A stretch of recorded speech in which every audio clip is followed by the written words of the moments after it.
Kawasan depan dia je dah lapang macam ni. So rumah ni terletak dekat Jalan Jati 12, Bandar Putra Kulai. Rumah dah fully renovated.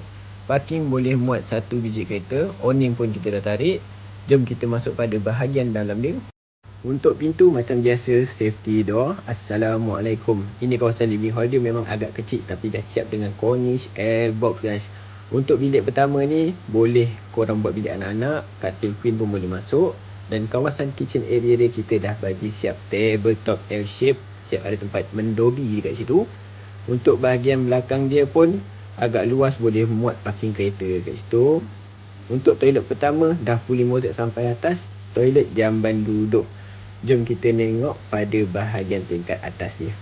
Tangga pun dah siap fully mozaik. Rumah ni ada 3 bilik, 2 bilik air, non-bumi lot. Korang naik je, korang dah jumpa bilik air yang kedua bahagian atas. Dan bahagian atas ni dah siap dengan semua SPC floor. Okay, ni bilik pertama bahagian atas dan ini bilik kedua bahagian atas. So total 3 bilik, 2 bilik air. Rumah ni rumah double story berkeluasan 775 square feet. Freehold. Harga dia cuma 373,000 sahaja. Berminat boleh roger-roger. Ciao.